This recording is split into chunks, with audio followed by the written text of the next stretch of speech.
I would rather have that car than walk home. মানে the thing that tipped me over the edge, because আমার গাড়ি কেনার plan ছিল probably next year কিংবা তারপরের বছরে যখন টাকা টুকা সেভ আপ করবো। বিকজ আমার আলহামদুলিল্লাহ ভালো টাকা সেভ আপ করা ছিল, বিকজ আমি আলহামদুলিল্লাহ অনেক ভালো টাকা ইনকাম করি স্ট্রেস লেভেল ম্যানেজার হিসেবে।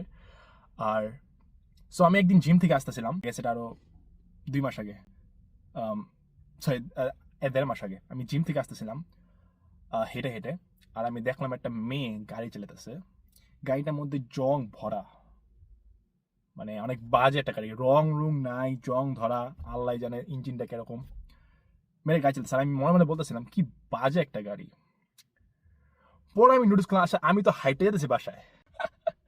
I would rather have that car than walk home. Then I was like, you know what? Dude, you know what? গাড়ি কিনুন। ওই জিনিসটা আমাকে এত বেশি মোটিভেট করলো গাড়িটা কেনার থেকে। আর আমার কাছে আলহামদুলিল্লাহ টাকা সেভ আপ করা ছিল।